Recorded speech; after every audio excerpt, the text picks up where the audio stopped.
Apocalipse, hoje a nossa carta à igreja a Tiatira. Temos estudado nos cultos à noite sobre as cartas às igrejas do Apocalipse e hoje não será diferente, nós vamos dar continuidade a essa série e meditarmos à luz do texto de Apocalipse capítulo 2, a partir do versículo 18 até o versículo 29. Você já achou? Diga amém. Glória a Deus. Apocalipse 2,18, diz assim a palavra do Senhor: escreve ao anjo da igreja em Tiatira, assim diz o Filho de Deus, que tem os olhos como uma chama de fogo e os pés semelhantes ao metal que brilha. Conheço as tuas obras, teu amor, tua fé, teu serviço e tua perseverança. Sei que tuas últimas obras são mais numerosas do que as primeiras, mas tenho contra ti que toleras Jezabel, mulher que se diz profetiza. Ela ensina e seduz meus servos a se prostituírem e a comerem coisas sacrificadas a ídolos. Dei-lhe tempo para que se arrependesse, mas ela não quer se arrepender-se da sua prostituição. Farei que ela adoeça e enviarei uma grande tribulação aos que cometem adultério com ela. Se não se arrependerem de suas práticas, matarei os filhos dela, e todas as igrejas saberão que eu sou aquele que sonda mentes e corações, e darei a cada um de vós segundo as suas obras.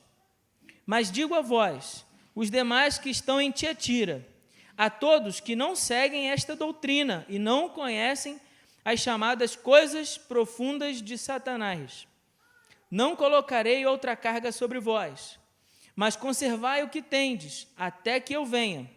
Ao vencedor e ao que continuar nas minhas obras até o fim, darei autoridade sobre as nações, assim como eu recebi a autoridade de meu Pai, e com um cetro de ferro as regerá, quebrando-as como são quebradas os vasos do oleiro. Também lhe darei a estrela da manhã. Quem tem ouvidos, ouça o que o Espírito diz às igrejas. Amém? Você pode se assentar, mas mantenha, por favor, assim, sua Bíblia aberta. Nós já passeamos por algumas das cartas do Apocalipse. Passeamos primeiro pela igreja de Éfeso. E lá na igreja de Éfeso nós aprendemos que não basta apenas você guardar luz na sua cabeça, guardar conhecimento e entendimento do Senhor na sua mente. É preciso guardar fogo no coração. É preciso conservar o amor que nós temos pelo Senhor através das nossas práticas. Foi isso que nós aprendemos lá com a igreja de Éfeso. Aprendemos com a igreja de Éfeso, uma igreja zelosa pela doutrina, que nós não podemos nos esquecer das nossas primeiras obras, das nossas primeiras práticas. Depois nós caminhamos pela igreja de Esmirna e lá não havia nenhuma repreensão do Senhor Jesus. A igreja de Esmirna, uma igreja sofredora à luz da perseguição, apenas uma palavra de incentivo para que aqueles irmãos não desanimassem, não se abatessem, mas continuassem correndo, não em busca dos troféus desse mundo, não em busca dos prêmios dessa vida, mas em busca de uma coroa que não perece, a coroa da vida, dada pelo próprio Senhor Jesus. Depois nós fomos até a cidade de Pérgamo, e na cidade de Pérgamo aprendemos que Satanás muitas vezes muda de estratégia, a fim de nos combater e de tentar destruir a igreja. Satanás nem sempre vem com confrontação, muitas vezes ele vem na tentativa ali da serpente, de sedução. Então, ao invés de lutar contra a igreja em Pérgamo, Satanás tenta seduzir a igreja de Pérgamo. E aí nós aprendemos com a igreja de Pérgamo que nós não podemos conciliar luz com trevas, que nós não podemos abrir pequenas concessões ao mundo, achando que essas concessões vão nos ajudar em alguma coisa a trazer os pecadores para Cristo. Isso não vai acontecer. E hoje nós vamos à cidade de Tiatira, a menor das 7 cidades. E como nós sempre temos feito, primeiro a gente vai fazer um passeio por alguns detalhes dessa cidade. Apesar de que, como sendo a menor cidade, não há muitas informações sobre ela. Mas a carta já mostra para nós alguns detalhes importantes. Veja, que para a menor das cidades, Jesus manda a sua maior carta. Porque tamanho nunca foi documento para Deus. Deus não se importa com o seu tamanho, com a sua reputação, com a sua posição social. O nosso Jesus, ele não está nem aí para a posição que você ocupa, ele vai falar o que você precisa ouvir. E quem tem ouvidos, ouça aquilo que o Espírito disser para a igreja. Para a menor daquelas cidades, Jesus escreve, João escreve, inspirado pelo Espírito Santo de Deus, a maior carta de Jesus para aquelas igrejas. A cidade de Tiatira era a menor das 7 cidades, mas ela também tinha uma posição muito privilegiada, porque ela se tornava um canal onde você podia escoar os produtos feitos na Ásia para a Europa e da Europa para a Ásia. Então, a cidade de Tiatira era uma espécie de canal de comunicação desse comércio entre os dois continentes, produtos vindo da Ásia para a Europa e da Europa para a Ásia. Uma cidade também, do ponto de vista estratégico militar, importante, então, por isso, também tinha um grande centro militar. 2 grandes centros em Tiatira. Primeiro, militar, pela sua posição estratégica. O segundo, comercial, porque a sua geografia facilitava esse trânsito de mercadorias entre os dois continentes. Pastor, o que isso tem a ver? Calma, para quem ainda não assistiu nenhuma dessas mensagens da série, primeiro a gente faz um panorama, depois a gente vem juntando as pontas, amém? Amém? Então, vamos juntos. Bom, lá nessa cidade, as pessoas, tinham comércios de vários tipos. E esses comerciantes, eles formavam o que os comentaristas vão chamar de guildas. O que a gente chamaria hoje de setores. Por exemplo, venda de produtos, venda de legumes, verduras, frutas, como a gente chama o sacolão, por exemplo. Então, imagine que tivesse um grupo de pessoas donas de sacolão pela cidade. E um outro grupo de pessoas donos de lojas de material de construção. Então, imagina que essas pessoas, donos desses comércios, fizessem grupos, e esses grupos ali realizavam diversos encontros juntos. Então, lá em Tiatira, existia essa espécie desses grupos.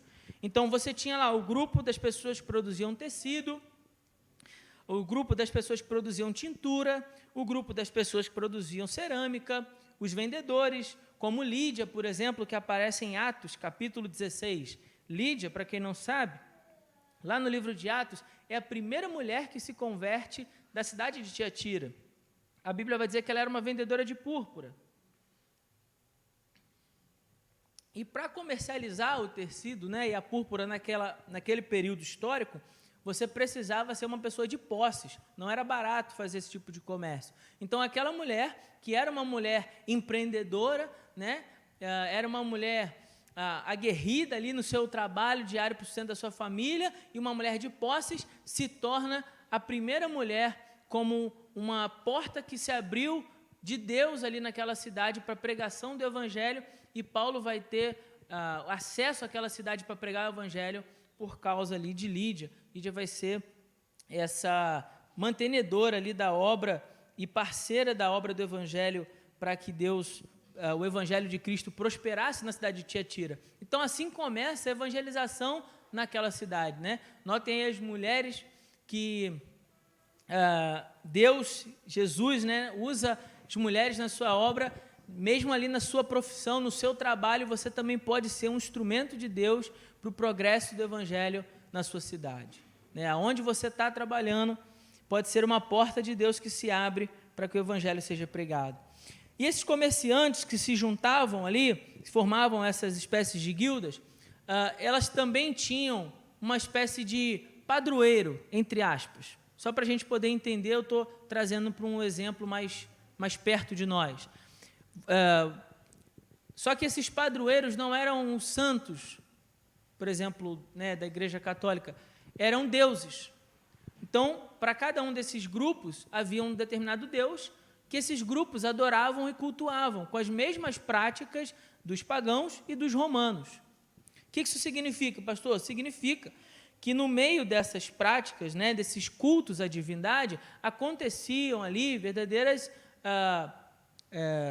celebrações de prostituição, de bebedeiras, de orgias. Isso era comum nesse tipo de culto, nessas espécies de culto.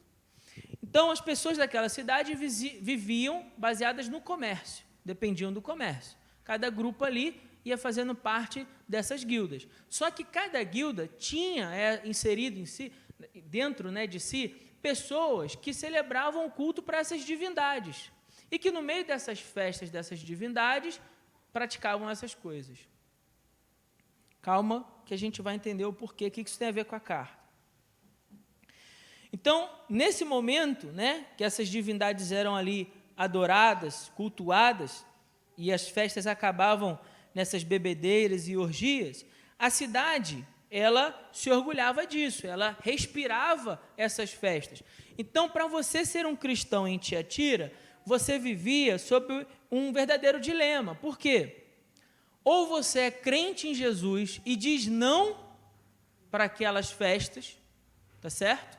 Só que com isso você corre o risco de perder os seus negócios. Deu para perceber isso?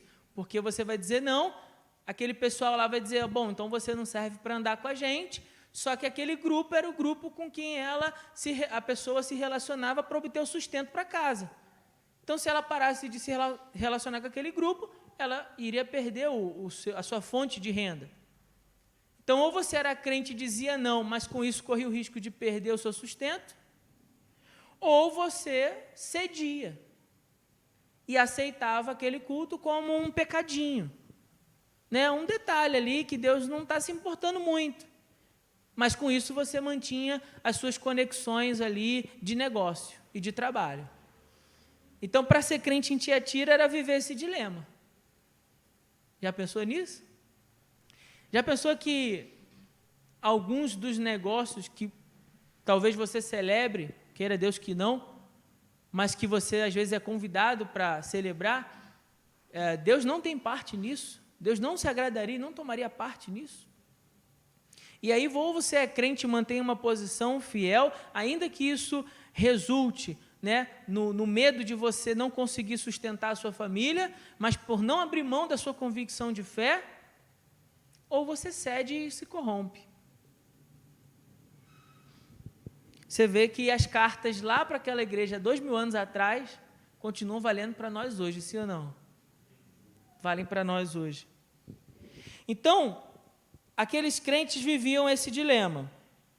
E é nesse contexto que surge a tal profetisa Jezabel. Vou explicar sobre ela depois. Porque essa mulher, ela induzia os crentes a que eles não fizessem tanta questão disso.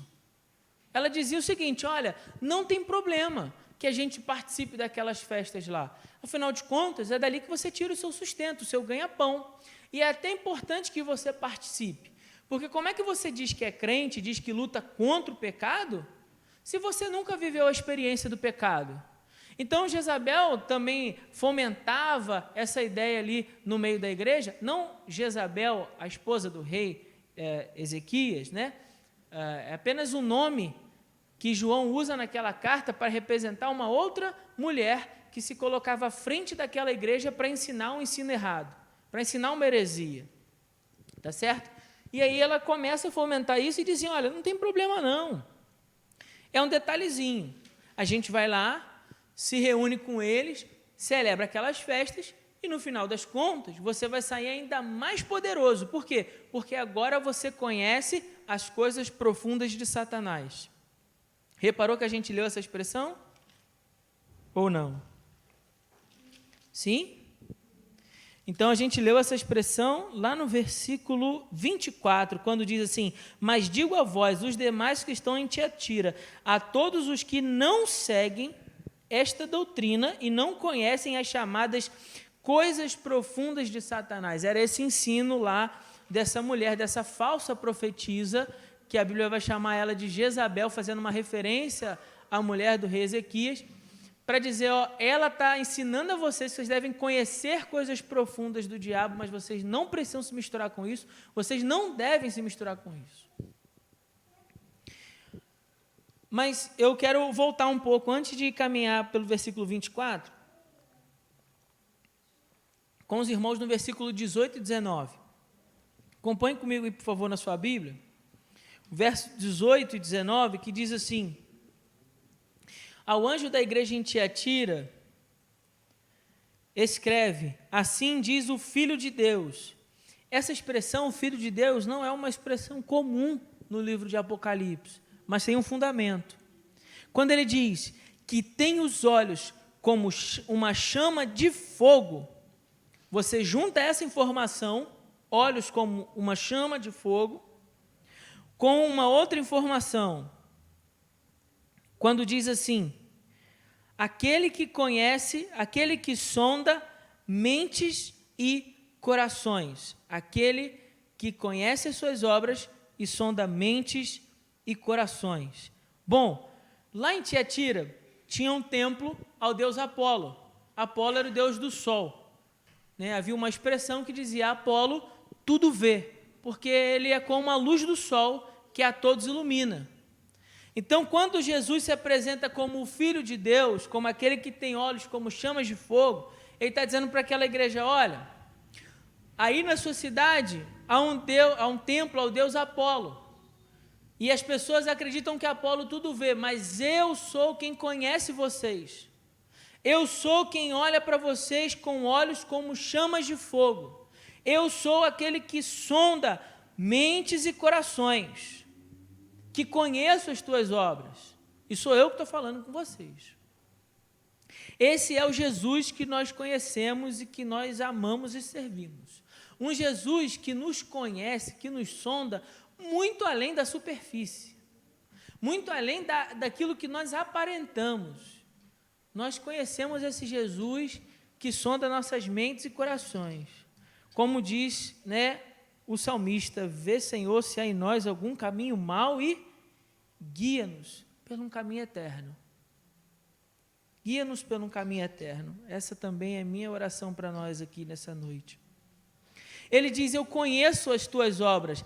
E olha o detalhe no versículo 19, quando ele diz assim no final, sei que as tuas últimas obras são mais numerosas do que as primeiras. Então ele está falando para uma igreja que Jesus, primeiro, conhecia a fundo, tá certo? Um Jesus que é mais poderoso do que qualquer outro Deus, que não apenas olha para a nossa aparência, como a luz do sol, que apenas reflete o que está aparente, mas que é capaz de nos penetrar e sondar mentes e corações. E ele diz assim, eu conheço vocês e sei que as últimas obras, aquilo que vocês têm realizado, são mais numerosas do que as primeiras. Então, a igreja de Tiatira é uma igreja crescente em obras, uma igreja crescente em fé, uma igreja crescente em amor.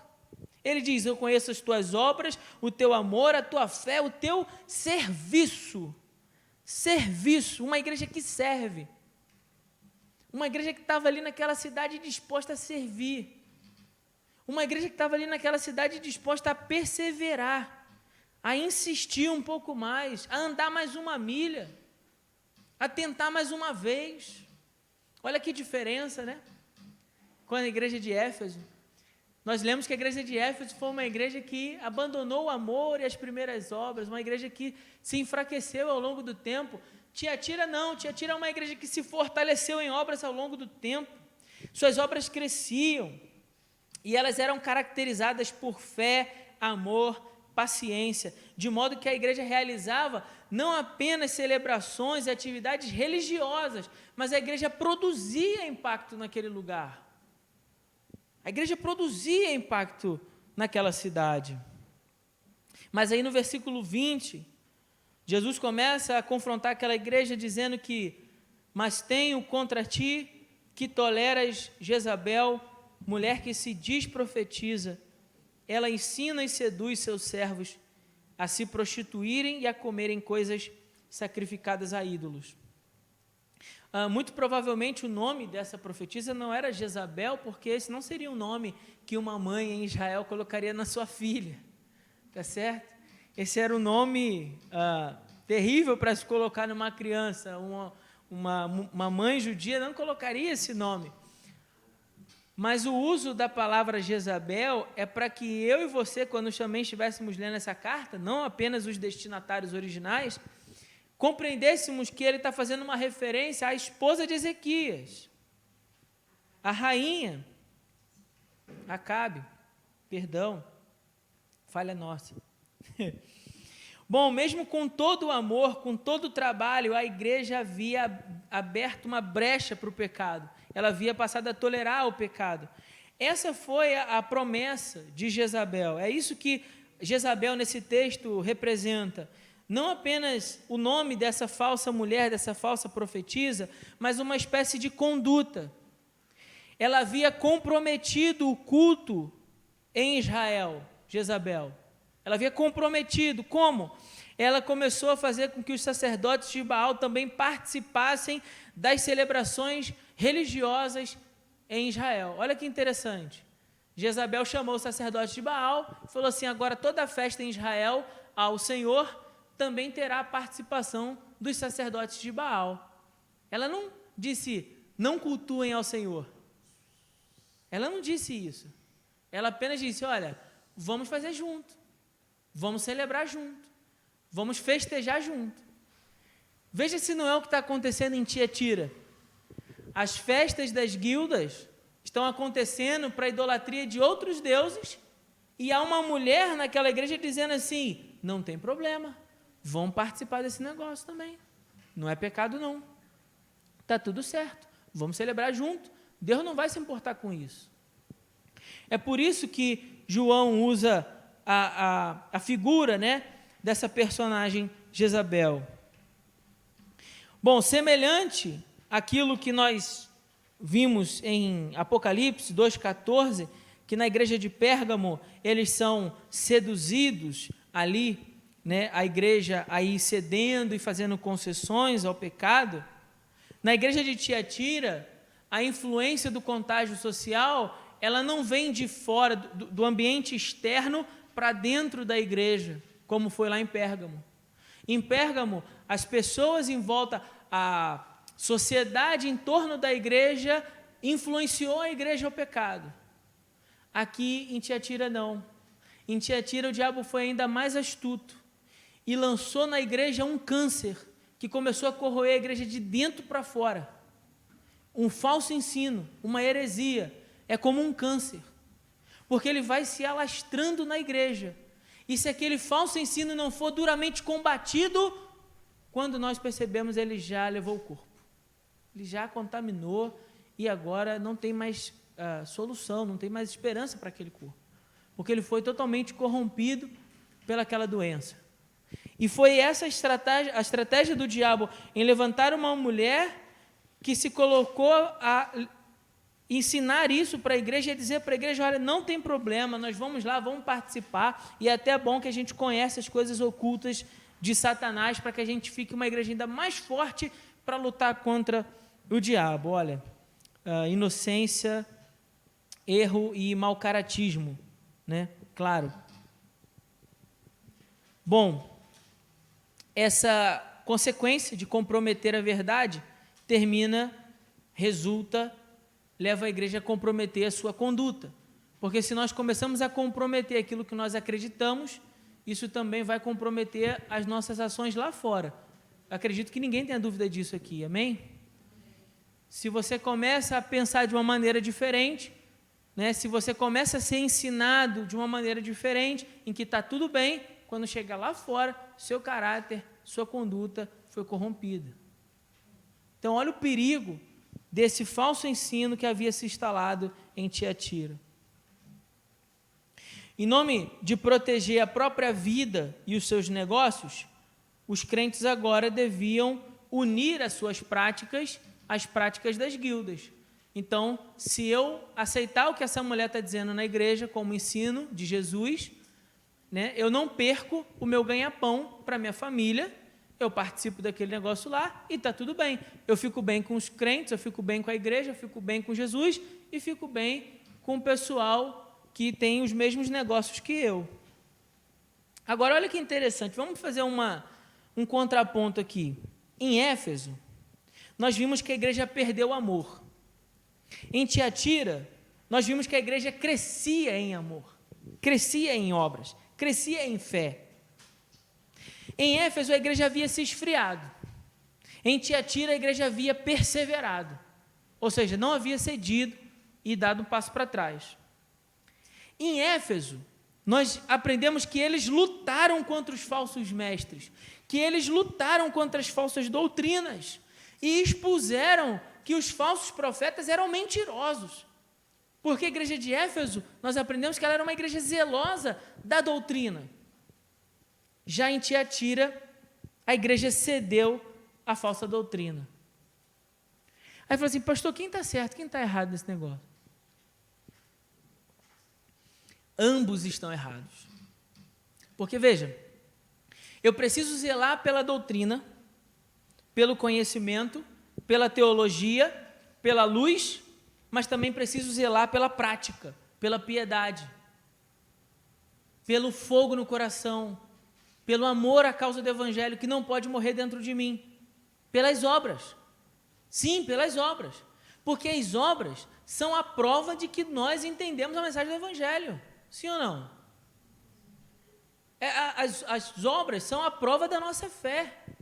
Aquele que vive em santidade, a santidade que vive, não é o seu passaporte de entrada no céu.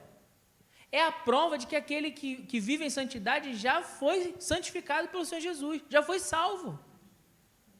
Então, quando nós vivemos e andamos em santidade, isso dá prova ao mundo de que nós somos filhos de Deus.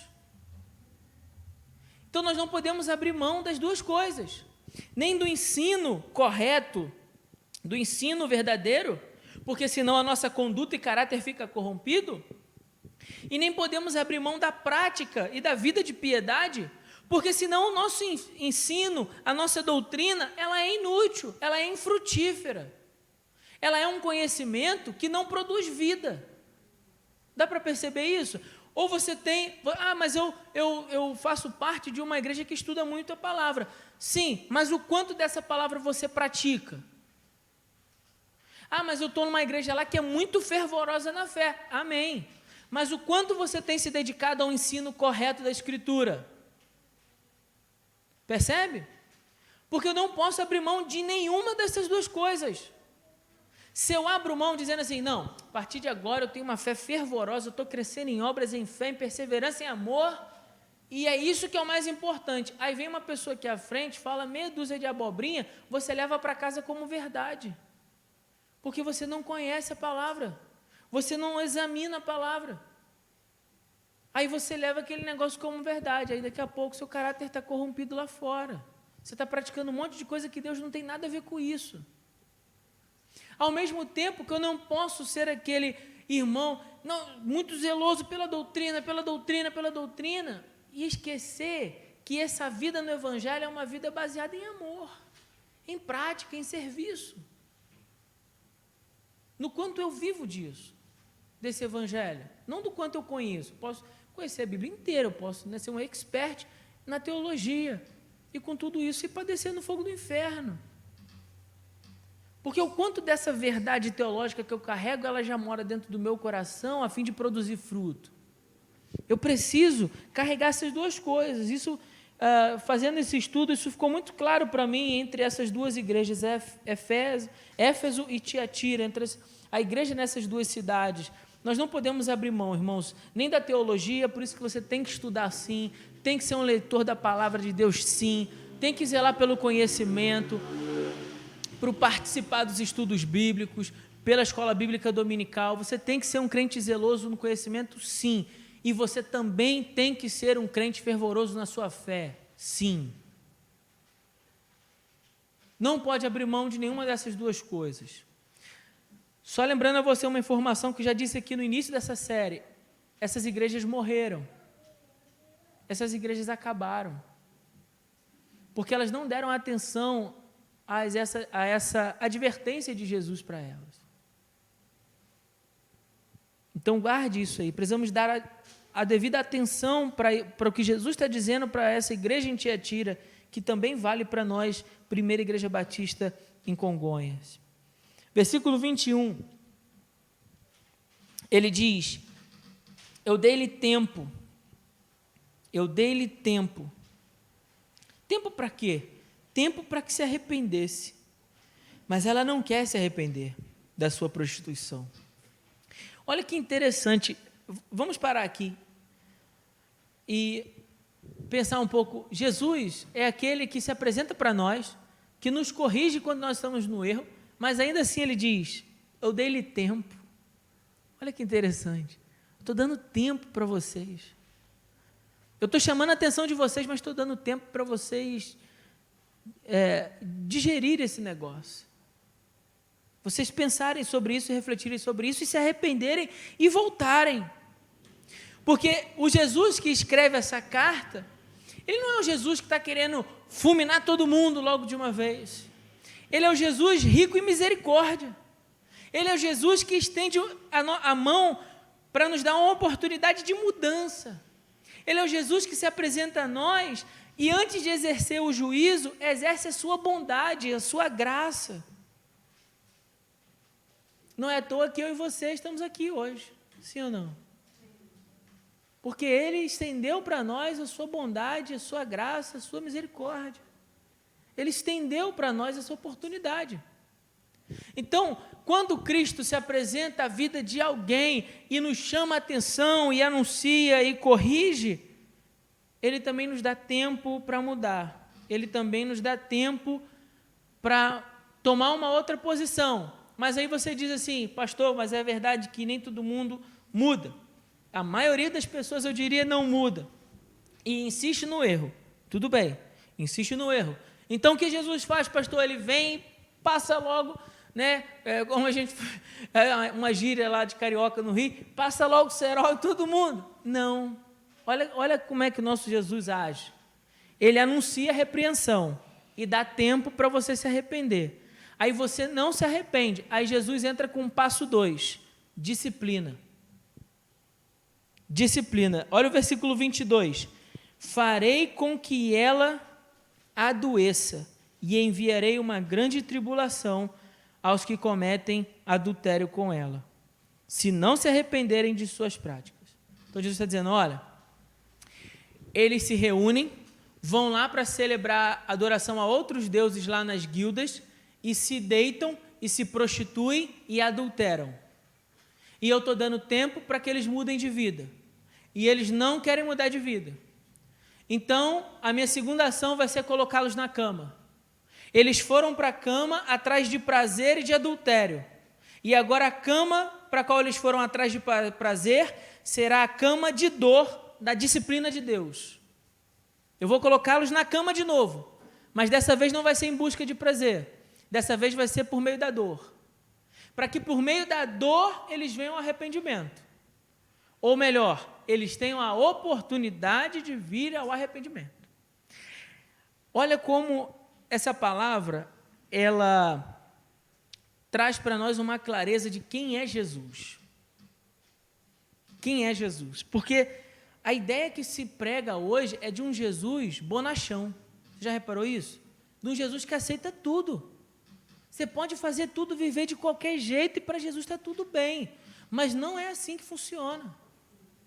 Jesus vai te chamar, vai te orientar, vai te corrigir e vai dar tempo para você mudar. Você não vai mudar não? Ele vai te disciplinar. É a dor da disciplina. É o sofrimento que forma caráter.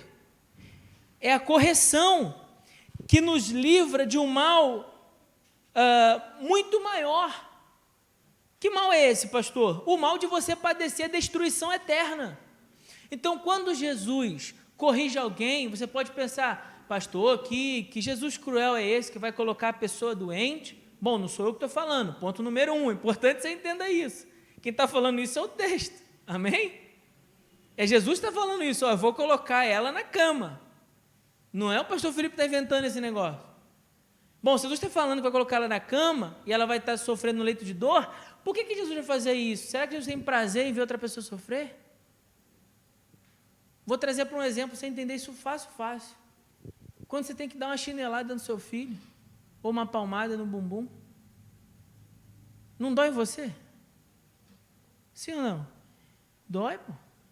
Dói demais, você tem que sair até de perto para não dar muita confiança, ele não vê que você, na verdade, está com pena de ter que fazer, mas é a correção. É a correção. Precisamos entender de um Jesus que também nos corrige. Você está errando, ele está falando, você está errando, você está insistindo no erro. Eu já falei para você não meter a mão aí. Já falei, 2, 3 vezes, 4. Chega uma hora que a paciência acaba. A oferta de misericórdia e graça se estende e dá lugar à correção e o juízo. E por que isso é importante? Você que é pai e mãe aqui sabe disso. Porque se você não corrigir o seu filho hoje, amanhã ele vira um delinquente, sim ou não? E ele vai sofrer um mal muito maior do que aquela chinelada que você deu. Aquela chinelada que você deu salvou a vida dele. Senão amanhã ele estava na droga, ele estava na prostituição, ele estava na bebida, no vício, ele estava na cadeia. Aí você teve que corrigir, você teve que dar uma chinelada. Mas essa chinelada é como diz o salmista Davi, lá no Salmo 119, se não me falha a memória, versículo 67, quando ele fala assim, foi-me bom ter sido afligido. Em outras palavras, foi-me bom ter sido castigado. E ele explica, ele fala assim, porque antes eu andava errado, mas agora, quem lembra? Ninguém lembra? Eu guardo os teus preceitos. É o que o salmista fala. Olha, ele está dizendo, foi-me bom ter sido castigado por Deus. Foi bom para mim. Porque eu estava andando errado, mas agora eu estou andando certo. Eu não estava ouvindo a voz do Senhor, mas agora eu entendi. Então, há momentos na nossa vida em que Deus permite que determinadas coisas aconteçam e nos leva à dor e nos leva ao sofrimento, para que esse sofrimento seja uma oportunidade de você se arrepender. Falar, eu estou errado, eu não devia estar fazendo esse negócio, eu preciso voltar atrás. Então Deus vem, como aquele pai, pega o chinelo, e em amor, mas em também repreensão, te dá uma chinelada. Aí você leva aquela chinelada e diz, glória a Deus, aleluia. Bom, você não diz necessariamente isso, mas eu tenho certeza que isso é para salvar a tua alma de padecer no fogo do inferno. Então, Jesus estava dizendo aquilo para a igreja, você pode pensar, poxa, Jesus está sendo duro com esse pessoal, mas mais terrível seria mandar eles para o inferno. Seria bem mais terrível, então Jesus está dizendo, eu vou botar vocês no leito, para ver se com isso vocês têm tempo de se arrependerem. O leito de prazer no pecado agora se tornará o leito de dor, de sofrimento na disciplina. Todo o juízo de Deus que vem sobre aquele povo. Quando o tempo acaba, diz o versículo 23, matarei os filhos dela. Matarei os filhos delas e todas as igrejas saberão, ou seja, vou fazer deles um testemunho do mal que isso traz. Que sou aquele que sonda mentes e corações, e darei a cada um de vós segundo as suas obras. Irmãos, não podemos esquecer, o Senhor Jesus virá a seu tempo julgar todas as nações. Haverá um tempo onde a misericórdia e a graça que nos está sendo oferecida hoje, ela cessará e vai dar lugar à justiça de Deus. As pessoas podem viver por esse mundo achando que está tudo certo, elas fazerem tudo que dão na cabeça delas que está errado. Mas vai chegar um tempo onde todos nós iremos nos apresentar diante do grande trono de Deus para sermos julgados por Ele. Por Ele. Não uns pelos outros, mas por Ele. Mas vai ter esse momento. E aí, nesse momento, a gente vai ter que prestar contas. Senhor, eu vivi assim, assim, assim. Bom, por que você fez isso? Assim? Você vai ter que prestar contas disso. A gente não pode se esquecer disso também. O juízo de Deus. Por isso é importante, irmãos, e aqui eu falo com muito amor, que eu e os irmãos, né, todos nós, isso serve para nós viemos a nos arrepender antes, a corrigir antes, a mudar de rota antes, a não se deixar corromper pelo pecado antes. E veja, nem todos se corromperam. Versículo 24 e 25 diz assim, mas digo a vós, os demais que estão em Tiatira. Quem são os demais? aqueles que não se corromperam, a todos que não seguem esta doutrina e não conhecem as chamadas coisas profundas de Satanás. Não colocarei outra carga sobre vocês, mas conservai o que tendes até que eu venha. Jesus está dizendo que lá naquela igreja tinha gente que tinha se corrompido? Tinha, mas tinha também um grupo que não havia se corrompido. Aí eu volto com você para a história lá de Jezabel. Você vai lembrar que o profeta Elias, que foi levantado por Deus contra Jezabel e as práticas dos Baalins, né, os seguidores de Baal, ele vai dizer que ele não se dobrou naquele tempo, mesmo no meio de uma geração corrompida, Elias não se corrompeu, e quando ele acha que estava sozinho, Deus diz para ele, não, Elias, você não está sozinho não, porque eu guardei para mim outros 7.000 homens que não se dobraram a Baal. Então está dizendo, há um grupo aí no meio de Israel que não se seduziu pela conversa de Jezabel. E isso valeu para aquela igreja também, porque no meio da igreja de Tiatira, Jesus, quando olha para ela e sonda mentes e corações, percebe pessoas ali que não se deixaram corromper por aquele negócio não. Fala, não, isso está errado, eu não vou ceder a isso não. E aí Jesus está dizendo para eles assim, ó, vocês aí que não se corromperam, que não foram atrás das coisas profundas de Satanás, eu já te expliquei o que isso significa, essa busca por conhecer as práticas do pecado, para dizer que assim você ficava mais forte contra o pecado, essa heresia lá na igreja de Tiatira. Ele diz, conserve o que vocês têm até que eu venha. Você tem essa palavra da verdade no seu coração, você tem buscado viver uma vida santa diante do Senhor, então conserva isso, guarda isso. Ah, pastor, mas tem uma porção de gente fazendo um monte de erro aí, adoidado. Ok, que cada um preste conta de si mesmo a Deus. Você e eu, se entendemos que ainda mantemos a sã doutrina e uma prática de vida na presença do Senhor, conserva isso. Conserva, meu irmão.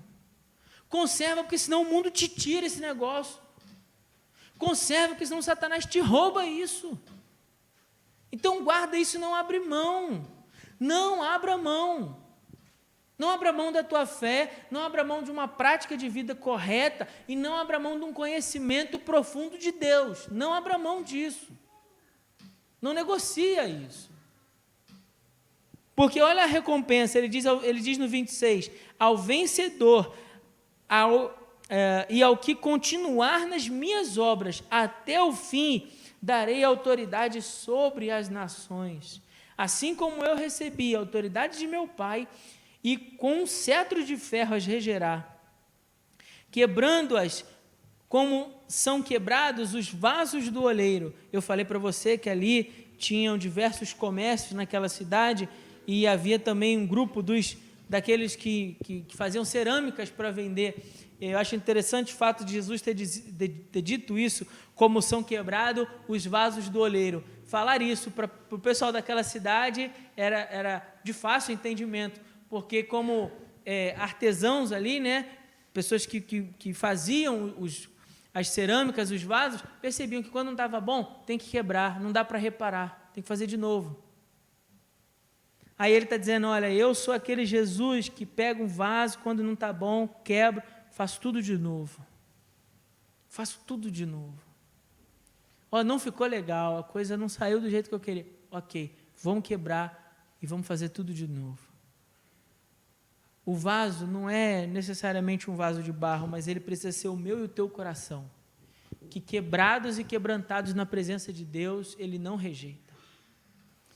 Você pode ter ouvido essa palavra e pensado, meu Deus, o que me aguarda então, porque eu tenho cedido às ofertas do diabo para fazer todo tipo de coisa, e eu estou te dizendo que Jesus é aquele que pode quebrar a sua vida nessa noite e construir em você um novo vaso, que seja um vaso para honra na presença dEle. Ele pode fazer isso, Ele tem poder para fazer isso nessa noite. Ele diz, também lhe darei a estrela da manhã. Olha que interessante, a oferta da falsa profetisa era uma oferta das coisas profundas de Satanás, ou seja, do obscuro, do pecado, do sombrio, do mal. A minha oferta para vocês é outra. A minha oferta é dar para vocês a estrela da manhã. E você sabe que a estrela da manhã é outro nome que a Escritura usa para falar de Jesus. Então ele está dizendo, eu vou dar a vocês luz, porque ele disse, eu sou a luz. É dar a vocês a verdade. É dar a vocês um caminho que leva à vida. Então, enquanto a falsa profetisa vem com a heresia e oferece a vocês trevas, eu ofereço a vocês luz. Eu ofereço a vocês um conhecimento de verdade e vida. Essa é a oferta. E essa é a oferta que está para nós hoje, irmãos. Essa não é a oferta para a igreja de Tiatira 2000 anos atrás. Essa é a oferta que está diante de nós aqui na primeira igreja batista em Congonhas. De ou nos deixarmos contaminar com as coisas profundas de Satanás e obscuras, seguindo o canto daqueles que dizem que isso não tem problema, que está tudo certo, ou nós nos levantamos e dizemos, não vamos dobrar os nossos joelhos a Baal, não vamos corromper a doutrina, vamos zelar pelo conhecimento coerente da doutrina, vamos perseverar nas nossas boas obras e vamos aguardar até o dia do Senhor, aonde haverá luz sobre toda a treva que existe nesse mundo tenebroso. Vai chegar esse momento vai chegar, e nós vamos manter o que nós temos até esse momento. No final ele termina com o estribilho de sempre, aquele que tem ouvidos ouça o que o Espírito diz à igreja, porque não basta apenas que você tenha ouvido esse sermão, não basta apenas que você tenha ouvido as palavras, é preciso que você também venha a discernir isso com entendimento, venha a mastigar isso, a refletir sobre isso, e a perceber, se em algum momento eu não estou comprometendo a verdade do Evangelho que sigo, em nome de talvez não perder o meu emprego, ou não perder os meus negócios, ou praticar coisas que Deus não aprova, numa conversa de que está tudo bem, afinal de contas todo mundo faz, e com isso comprometendo o meu compromisso com o Senhor Jesus. Amém? Então, ouça isso, reflita sobre essa palavra, que essa palavra possa ganhar aí morada no teu coração, e você entenda, olha, se Deus nos corrige, Ele nos corrige por amor. Se Deus está te dando um tempo, mesmo no meio do seu erro, você está dizendo assim, estou errando, não tem nada de mal acontecendo. Cuidado, Deus pode estar te dando um tempo para você se arrepender. O passo seguinte é te levar à dor da disciplina. Ou talvez você está vivendo a dor da disciplina, eu estou dizendo para você hoje, o Senhor Jesus pode fazer você um vaso novo. Ele pode corrigir o que está errado. Ele pode mudar a sua vida. Amém? Meus irmãos, nós ainda vamos cantar para fazer o nosso momento ofertório, mas antes até de fazermos o nosso momento ofertório, eu quero pedir ao irmão Ari que venha aqui à frente. Eu gostaria de convidar o irmão Ari a vir aqui à frente. A irmã Elaine também, vem aqui à frente, Elaine, com seu digníssimo esposo.